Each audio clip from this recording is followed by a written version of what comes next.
Hello, hello. Here we are again, coming to you from Broadcast Team Alpha. And this is, of course, the Paranormal World Show under the umbrella of Broadcast Team Alpha.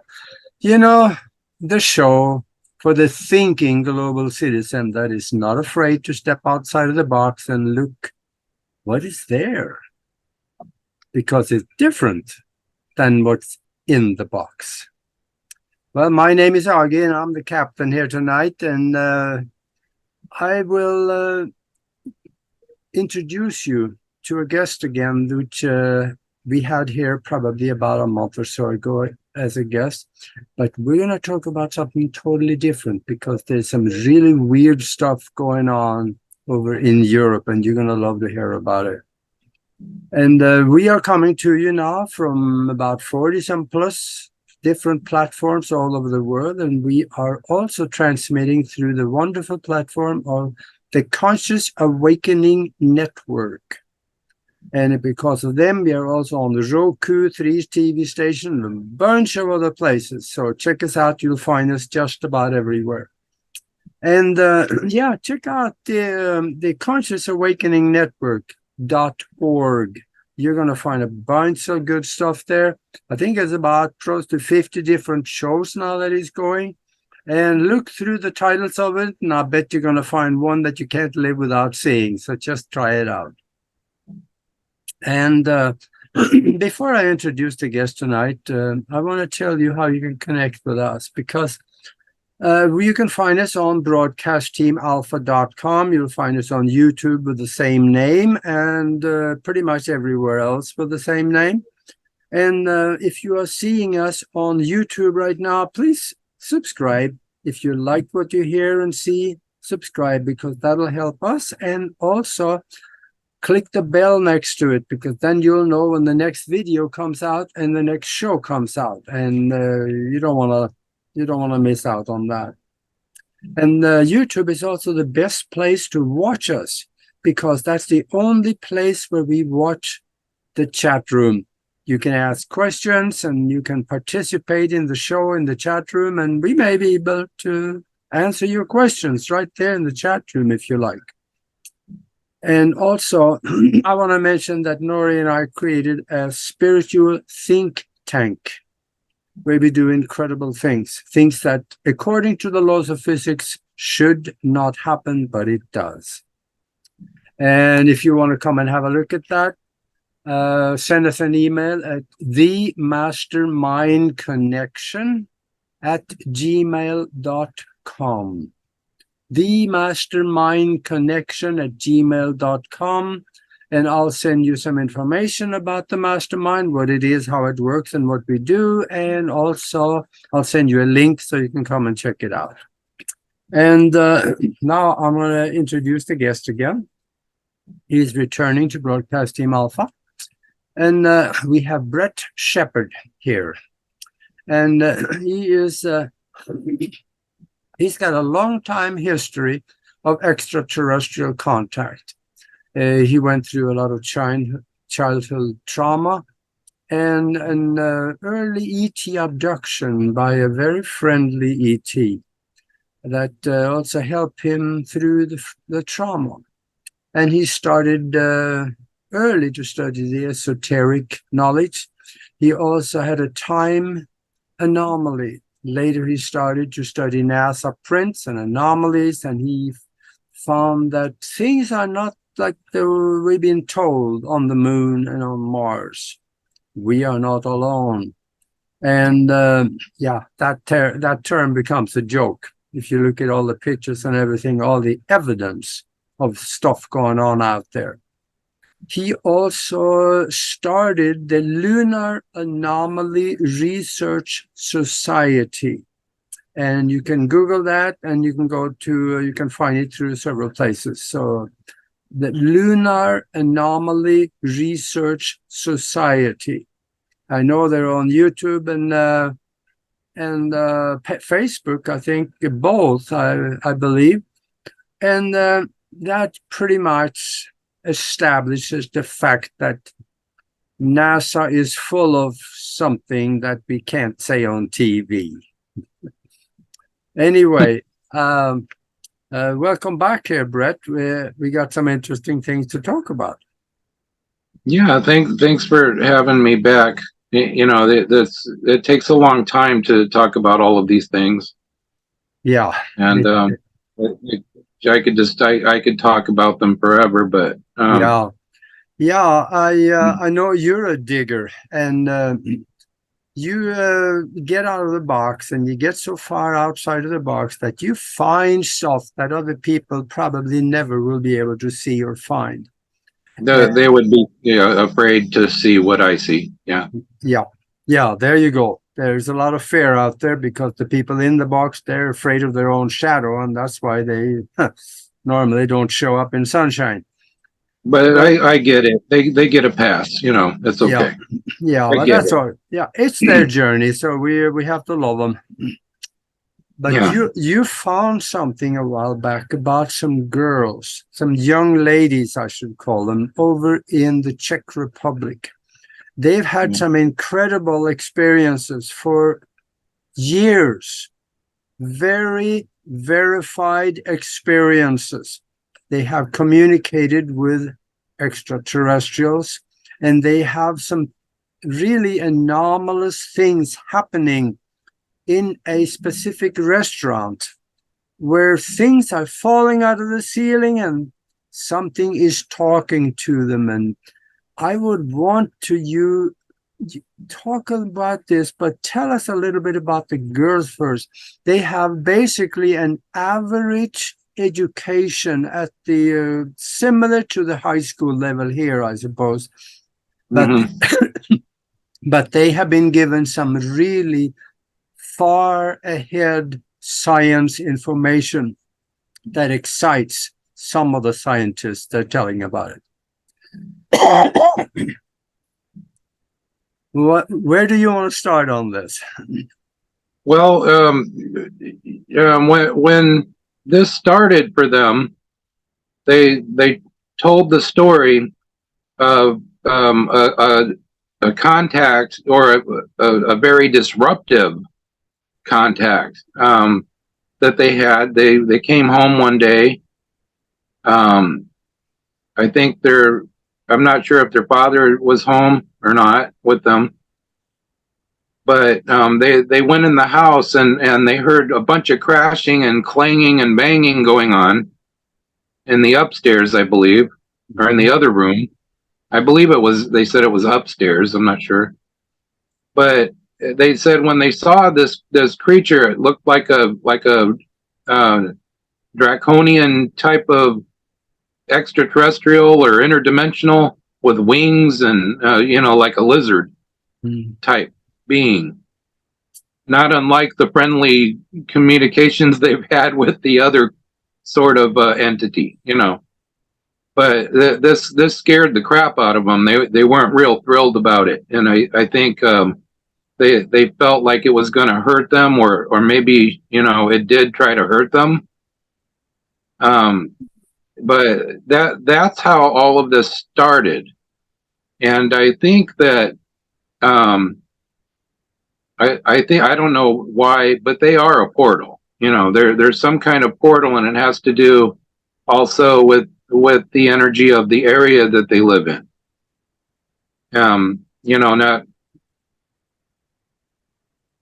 yeah, it's a geographic vagueness, but that part of Eastern Europe, um, where this happened, it started.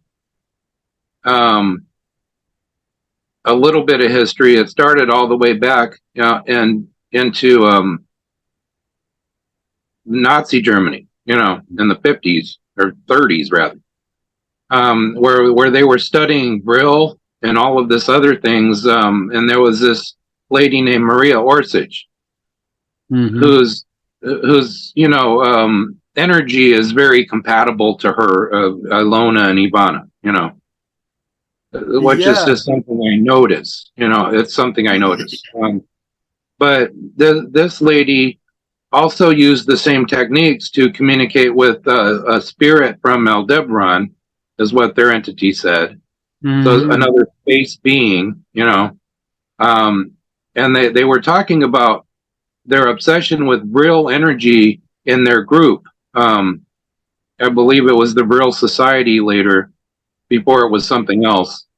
And this idea of Brill started in the United States.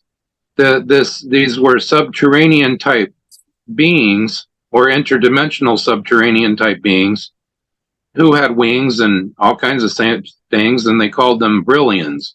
Mm-hmm. And they were beings that showed themselves to miners, and they took a miner down into the caves, and this miner wrote about all of these things. And the book was called The Coming Age. Mm.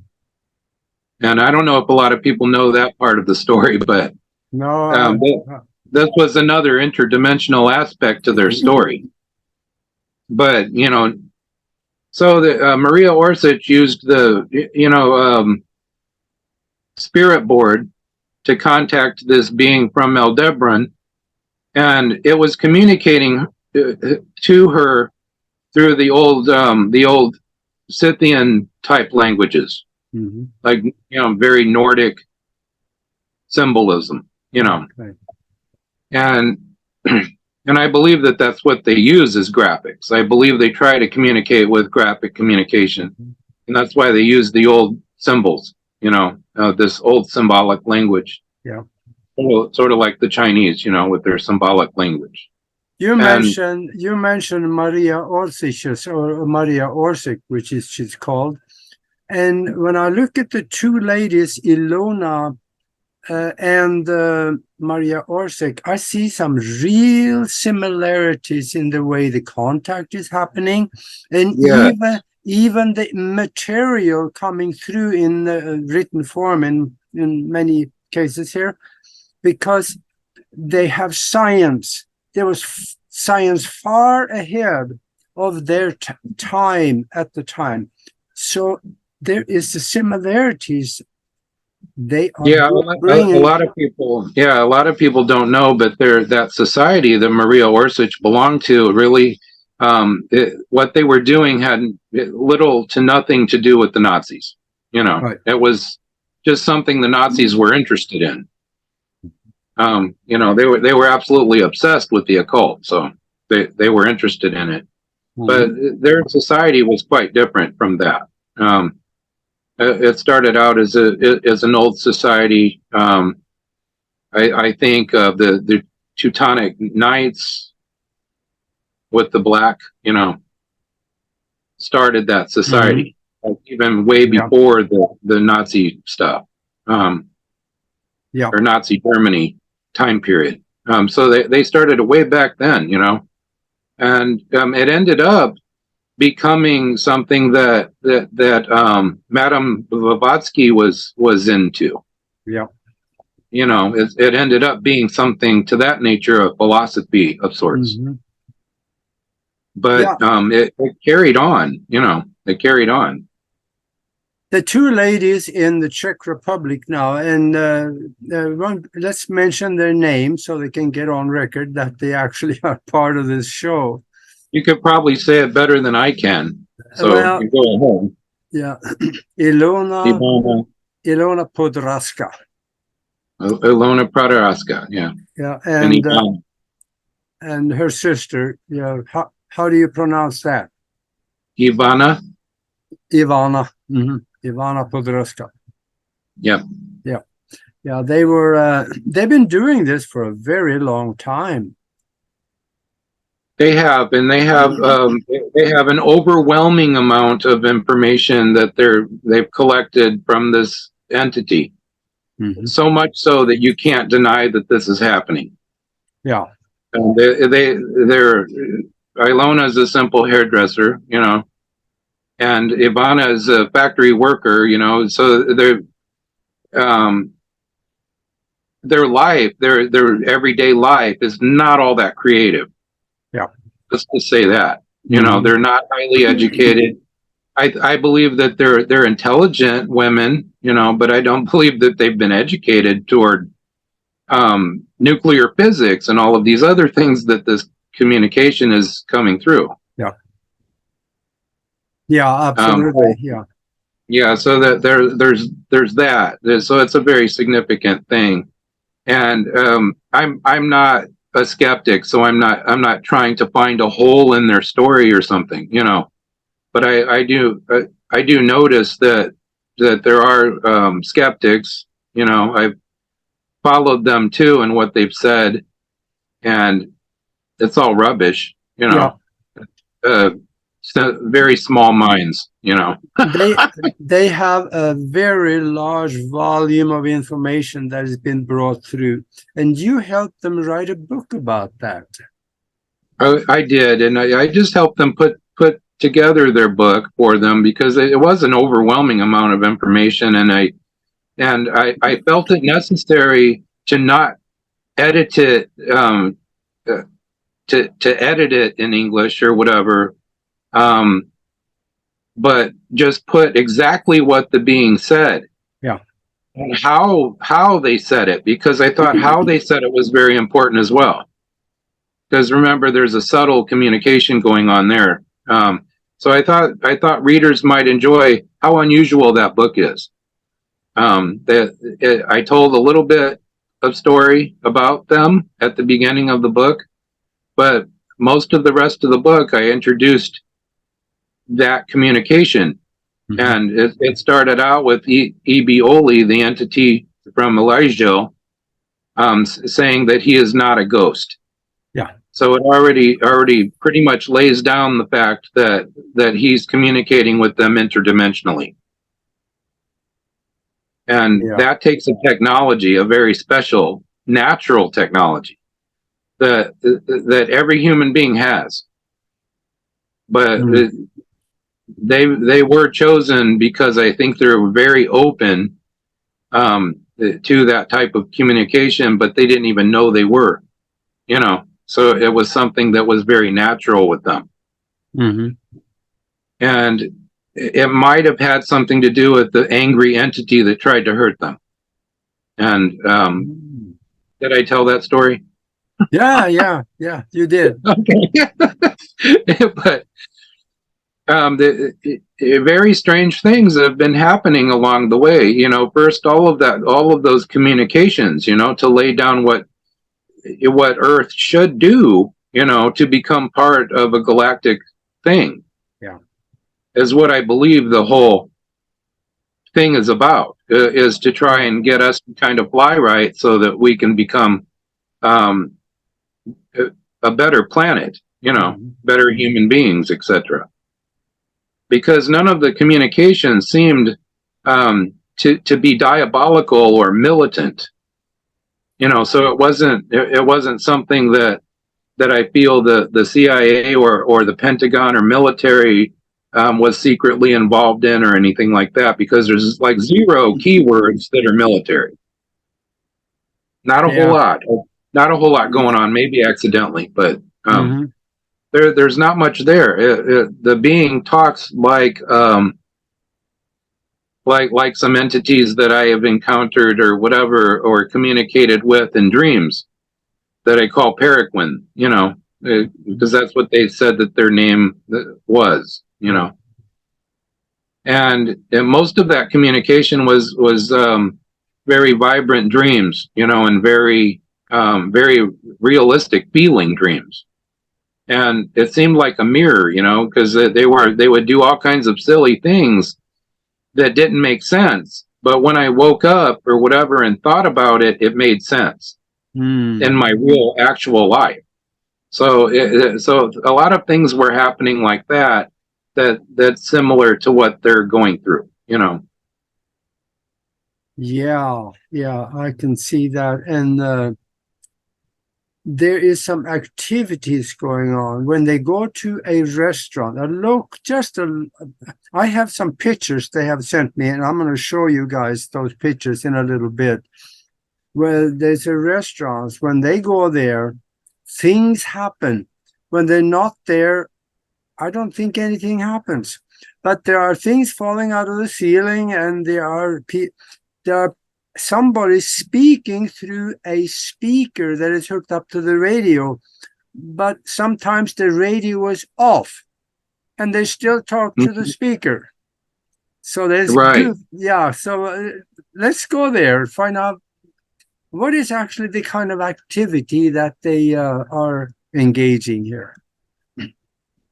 Well, and the way I look at it, and from my experience with talking to interdimensionals, is they don't want to scare us. They know that technology is a little bit frightening to human beings, so they don't want to come off frightening, and they're not frightening. If anyone was to encounter them in their dreams, they probably have encountered them in their dreams. Most people wouldn't admit that, but so they don't want to frighten them, and they want to continue the communication, even though, Ilona and Ivana have been through so much. I doubt that little would frighten them, Yeah, that wouldn't frighten them. No. But so if they're talking to a speaker that was on, and then they noticed that the speaker was off and it was still happening, yeah, that is a very subtle clue that they're trying to give them, that this is some kind of interdimensional communication. Yeah. And I think, well, writing all of that down, it would probably have given Ilona writer's cramp. If she was to actually, write all of the communications down, and I'm sure she's experienced a little carpal tunnel from it. But if Ivana would tell them what they're saying with the spirit board, and Ilona would write it all down. Mm-hmm. She was the scribe, for writing all of the communication down. Well, you can't write all of that communication down in one session and think of it at the same time. So it is direct communication that is being transcribed. Yeah. So that's the other clue, if someone wants to dig into that and find how they're doing it, because it's not planned. This isn't a plan of some sort. They just have a session with these entities, and she's writing everything down that is coming through Ivana. So that's kind of how that's working. Yeah, And the spirit board has very little to do with it, except for a divination object, to help with the communication from the interdimensional space and Ivana, directly. And the spirit board or whatever, I think it helps her concentrate on what they're saying easier.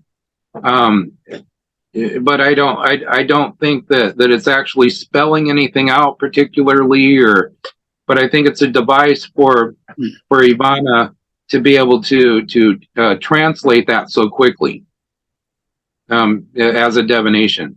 Yeah.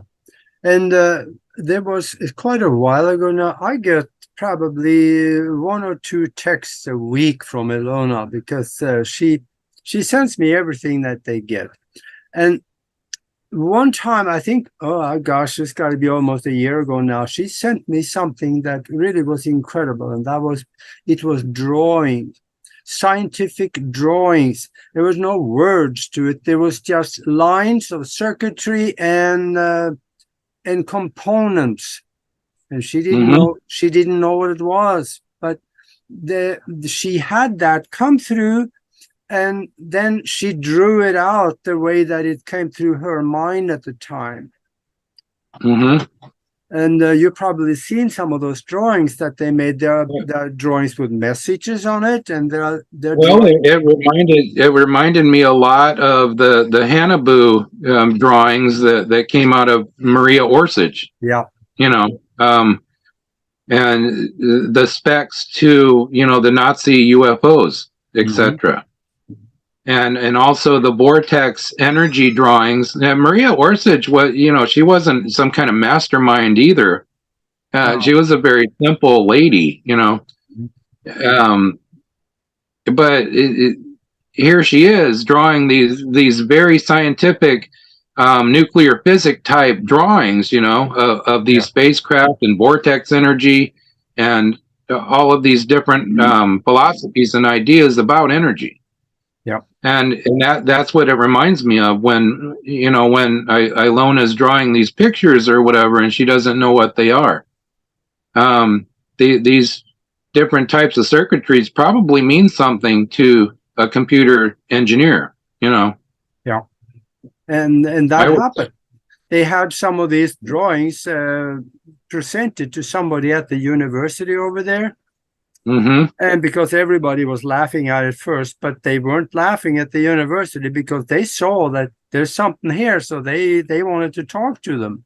I don't know how that came out, but they did talk to somebody at the university about the drawings. They got interested. Yeah, they should be interested. Yeah. I don't know where that went either, but I know what you're talking about. Yeah. And then they go to the restaurant and they sit down and, hey, these girls drink beer, okay? So they order a beer. Yeah, everybody in Europe drinks beer. And yeah. I did when I was there.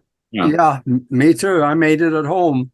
And then they sit down and they don't have to be there more than a few minutes, and coins start falling out of the ceiling on the table and on the floor, and all kinds of goofy stuff start showing up in the room, just popping out of the wall sometimes.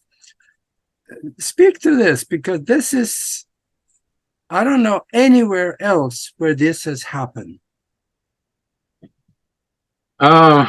Well, the closest thing that I've encountered that, like someone that I've talked to was Andrew Bashago, and he was talking about portals and portal energy. And I don't know if you remember that.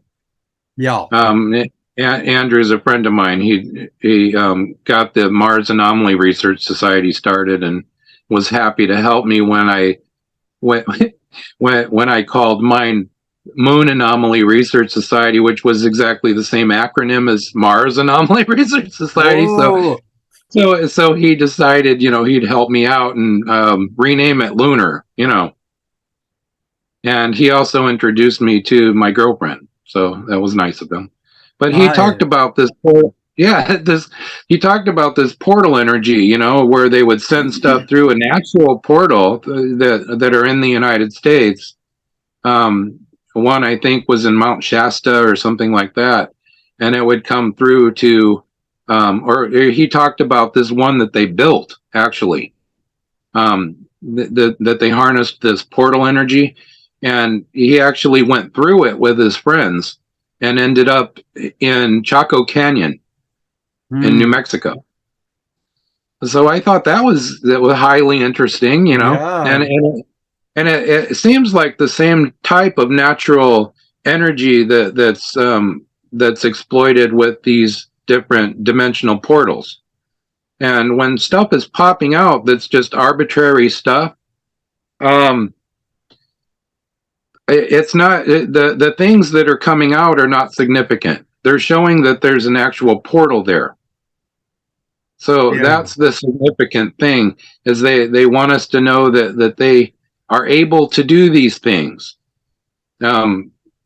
scientifically or otherwise, And so I think that is the subtle point to that, because the objects that are coming out are just like a hodgepodge of things that are eccentric, and they're coming from different parts of the world or different states or whatever, different countries, So I think what's actually coming out is not all that significant, although I would like to know, like I said before, the date that's on the coins, and also how old the coins are.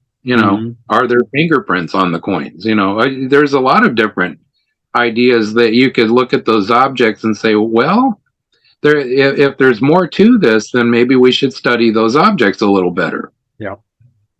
So yeah, that's what I would do anyway. The fingerprints, that's an interesting concept. That would be, and Whose that's, fingerprints are on it? Roy Orbison, who else? yeah, there you go. maybe, maybe you got Elvis's fingerprint on there. But Right, right. yeah, but another thing that she has told me in the text is that when the coins come through and some objects, the little black tubes, which we're going to see in a little bit here, I'll show you the pictures, they are hot. They're warm. When the coins come through, they're not cold like they normally. They have a little temperature to it. And sometimes the tubes, when they come together, has been so hot that they melt together. Wow. So there's something with the energy in the tube when the funnel they're coming through, it's hot. So the object coming through is being affected by the heat.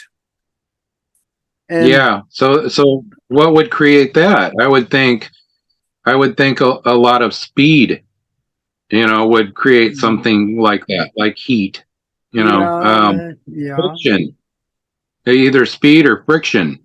Yeah, or just the energy in the funnel where they come could, if the energy, we're just guessing on this one, but oh yeah, that's what Andrew Bishago said. He said some people got stuck in it halfway through or whatever, and their feet would get cut off and stuff like that.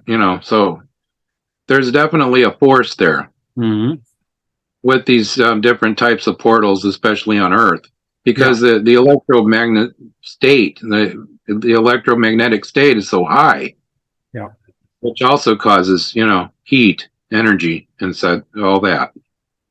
When you magnets are going around at a high velocity, they're going to cause a lot of heat.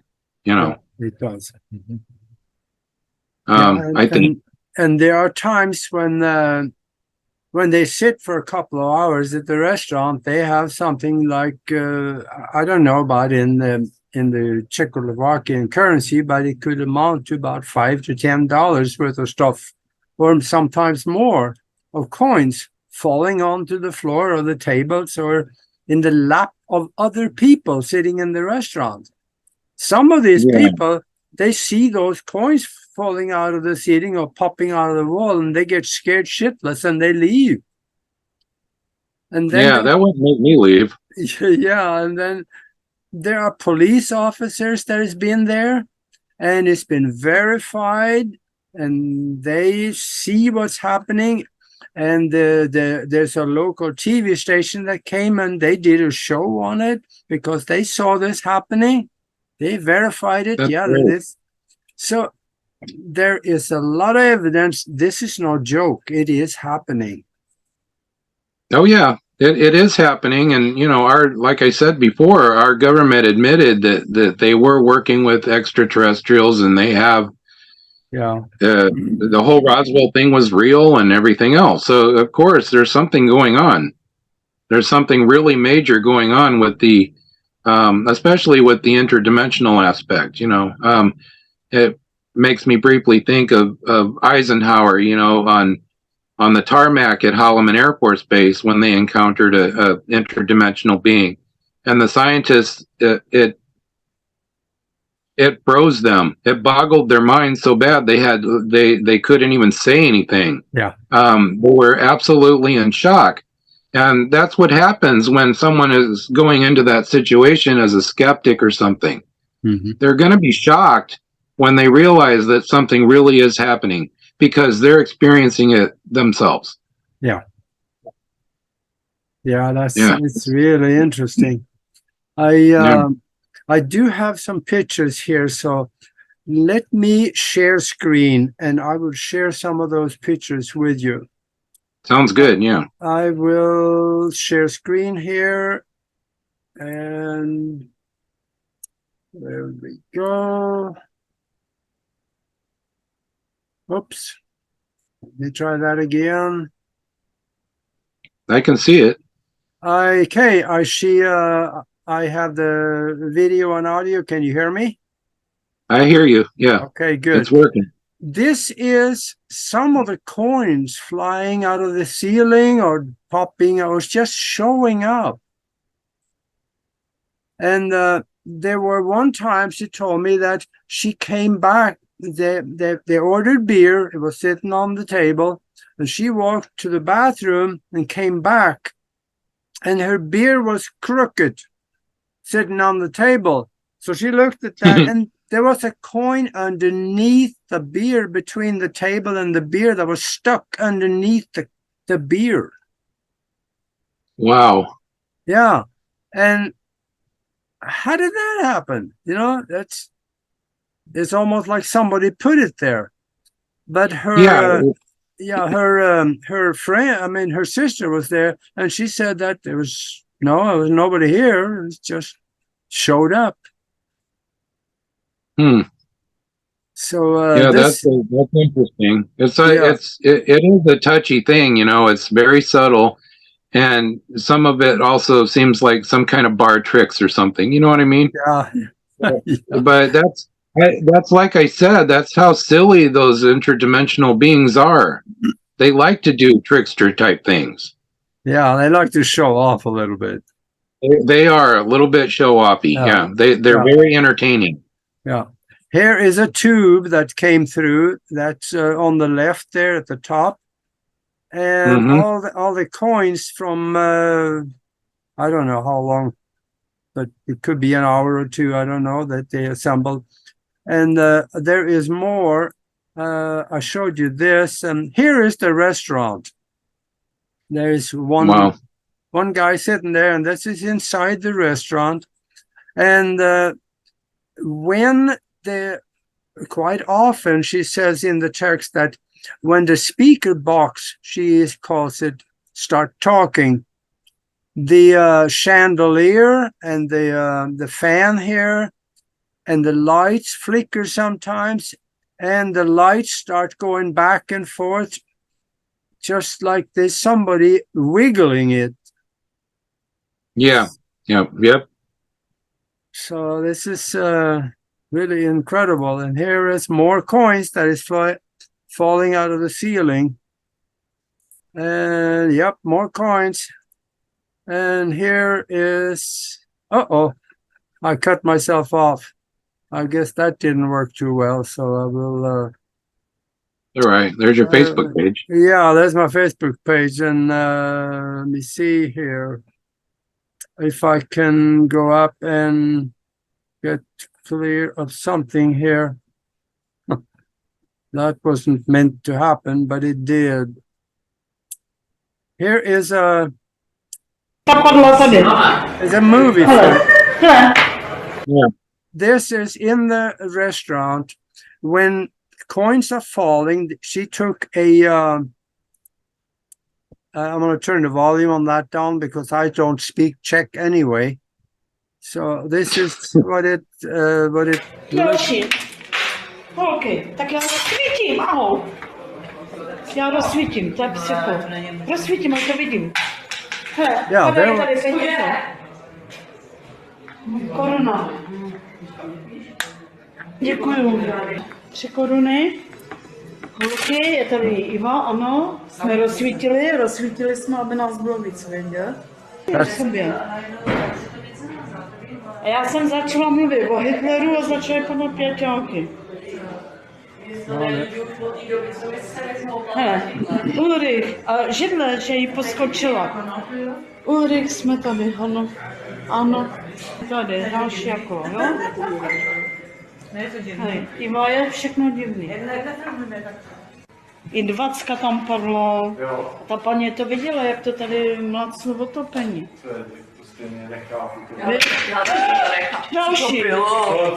Další, hele. To tady ze shora. Hoďo, vidíš? Kolik? Co to, počkej, to je 5 koruna. Děkuju, Ulriku. Tady vidíš, to padá normálně z prostoru. Tamhle z toho, z té šachty, ne? No, najednou to vypadne, viď? Pleskne to, hele. Uzacha nejvíc. Ale děje A se to to kebabu i ještě říkala. taky, Katka. a u Lidovy školy umění taky padaly pěťáky. I v loni, i letos. Well, A i v Amigu na zahrádce, víš, Ulriku, že mám pravdu. Padají. there's another. Další, hele. Neboj, neboj. To padá tady. Tak já fakt musím rozsvítit. Co ten je? Iva sbírá. Za mnou? Padají pěťáky. Za mnou ještě. Já tady kam? Hele, Iva má další. Padají další. Ty vole, tak dobře, děkuji ti. Sounds like almost like Christmas Eve. Yeah, they're genuinely surprised Yeah, of what's yeah. happening. Yeah. And I think that's probably enough to show that yes, the coins are falling, and it's a very simple restaurant, and it's quite an experience. Oh yeah, that's Well. Yeah, their innocence about it, and their genuineness, and their authenticity, Yeah. about the whole thing is what gets me. They're very surprised, naturally, very giggly about it. It must be weird. It really is a strange thing. Yeah. That there's things popping through a portal. And I'd like to tell people it's not like Stargate or something. You can't see a portal necessarily. There's usually not a big sci-fi to do about a portal. Sometimes they're just, you can't see them, but you can see what comes out or in. It's kind of like when people see an interdimensional or a ghost, and then it disappears. Yep. Absolutely. They're not really disappearing. They're just going through the portal. Yeah. So there's a thing. Yeah. So that's what it kind of reminds me of. That things are appearing and disappearing. Yeah, and the funny part about it's really funny actually that when Alona and her sisters there, they get coins, but it's usually about $2 to $5 or $6 worth of coin that is falling when they're there. But they have been other people. She said there was a person there one time that he got Czechoslovakian money that was equal to about $100. Yeah. And she says, why does he give it to other people and not me? So there really is, they don't have any control of what's coming. They don't. That's another clue. Exactly. You're absolutely right. It's another clue that something's amiss, because it's not just directed at them. It's the communication is all about them, because when they're at the restaurant, then it happens. Yeah. And whoever's sitting around or whatever, it's going to happen to them too. And that is a very recent development, is that, normally it has been happening in the restaurant. But there were one time she went home, and then coins started falling out of the ceiling at her home. That was Ilona's and her sister. At her home, So that's pretty validating, Yeah, that tells me that the funnel is not attached to the restaurant. It's attached to them, don't you think? Absolutely. I 100%. I've always agreed with that. I don't think I've ever discussed that with them, because I try to keep my communications with them very short so they can understand what I'm saying. Yeah. But it's a thought process that crossed my mind several times. Is this attached to them? And I'm not talking about some kind of religious way. I'm not a religious person.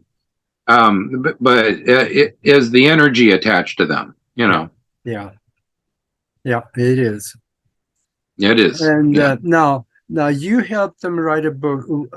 Where can people find this book so they find out the rest of the story about what's going on over there?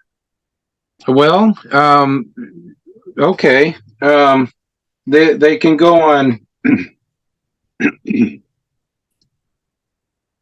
They can go on Amazon.com.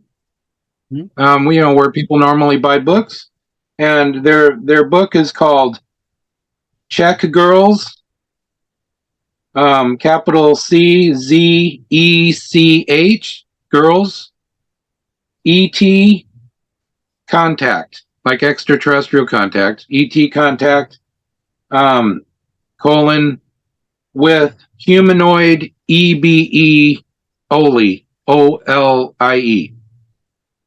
And so they can find their book there. And it's a nice little book, and it's an exploration of the first contact with E.B. Oley and what he was saying early on. And they have been writing all this stuff down for years, but I maybe captured a few months of it in the book. So, I hope that helps. Or I think it's maybe a year of it. I don't know, about a year of it. Yeah, well, that's good. That's good. But you'll get the idea when you read some of those things that they couldn't possibly in a million years imagine those things, especially the way they get the communications. Like I said, it comes through Ivana while she's doing divination on a spirit board, and Ilona is writing it down as it comes. So there's no thinking about anything. She is just transcribing exactly what that entity is saying to Ivana. Yeah. So it's a very, very blunt, literal thing that's happening. And the things that are coming through, they don't have any education of, not at all. Yeah. It isn't their interest. It isn't their education. And a lot of times it isn't their belief. So it's not in the realm of their belief system either, a lot of times, because they, as a lot of people know, Eastern Europe and Europe in general is a little bit religious, Oh yeah, very much. Right. So this entity's, talking about a lot of things that you would not be able to say in a church. Okay. Oh yeah. But I hope people enjoy that, that book, and I hope they're interested in their story because it's absolutely fascinating. Yeah, and I actually talked to Ilona about that, and they were somewhat religious too when they started out. Yeah, that's what she told me. Yeah, that changed. It changed. That changed them a little bit. Yeah, definitely. And everybody over there is pretty religious. I've been to those East European countries, and some of the stuff I talked about when I was there, I figured out very quickly that keep your mouth shut. You don't make any friends talking about stuff that I wanted to talk about. Yeah, it's the same in here in America. In a lot of places, you can't really talk about these things to probably, I don't know, a good 30% of the population. You couldn't even say these things. Yeah, I know. And now you have had some incredible experiences yourself, and you have written some books on that. Would you speak to that so people also can find out what you do? Well, I haven't finished the book about my story and my childhood and all that, but I did put it part of that story that was relevant in my book Digital Moon, which you can also get on Amazon under Brett Shepard, or you can read it for free on internetarchive.org. So you can go to either of those two places. If you want a physical book, you go to the professional Amazon one. And if you just want to read the book, you can go to Internet Archive, because I made it open source. I want people to know about it. A lot of it has to do with NASA images and what was my personal story behind all of those NASA images and what I saw in them. Which had more to do with art, actually. It had to do with a hierophany or pareidolia, and an artistic aspect of the NASA images, rather than poking around and finding structures or something like that on the moon. Like Richard Hoagland or someone else. It wasn't ever my goal to look for anomalies. But the biggest anomaly was the picture itself. Yeah. That's what I found. And then because I got all kinds of communication through divinating through NASA images, and I soon learned that it wasn't just NASA images of the moon and space. It was also images that I took when I was a child. So it was also in those images. I saw a lot of forest beings and creatures. But what's strange is I can only see them. And unless I point them out to people, they're very difficult to see because they blend in with the regular subject matter of the photo. So it's very difficult to see these things unless you've got a trained eye, But I was looking at them, and I've got a picture of myself just standing there when I was probably about 11 or 12 years old, and there's these beings all around me, in this picture. Some of them look a little bit similar to when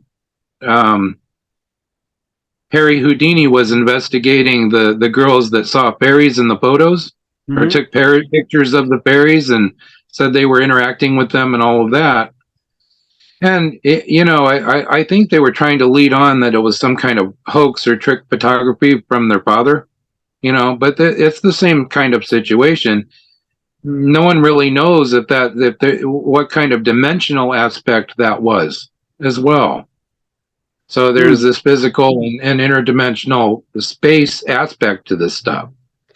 And that's how I divinate things. I can read a whole story in just one NASA image because it's all themed, and there's all kinds of different little pictures that connect to each other and tell a story. It's almost like a children's book or something. Except for sometimes a lot more explicit, if you know what I mean. Yeah, that could be interesting. Yeah, they do not hold back. There's some of it can be very explicit. Yeah. And that's what I was told actually by the lady that was showing them to me when I was a child. I was 15 years old. She came into my art class at the end of the art class and picked me and my friend Chris. We were very good artists, and beginner artists or whatever in freshman year in our art class. And she showed me pictures or whatever, and she goes, "Look at that one. What does that remind you of?" So she was wanting my opinion in my eyes to decipher what these images were. And I come to find out 40 years later that those were the same NASA images that I was looking at. The same pictures from when I was 15 were shown to me from 40 years later, So it didn't make a whole lot of sense to me at the time.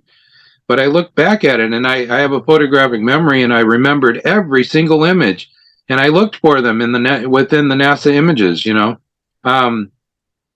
It's like looking at a puzzle picture, like if that Rupert Sheldrake would talk about the puzzle pictures and how they were psychoactive, and that's how these pictures are when you look at them with that sort of trained eye. Once you get going, you start dreaming about them. You start getting communications from interdimensional type entities, etc. And these are, in a way, a portal, into that type of communication. So it's a very kind of a trippy thing. But I was excited that my art meant something. That somehow my art from years ago meant something. Yeah. And it's just weird because it looks exactly like my artwork that I did when I was a kid, you know. Yeah. Yeah. But that's impossible.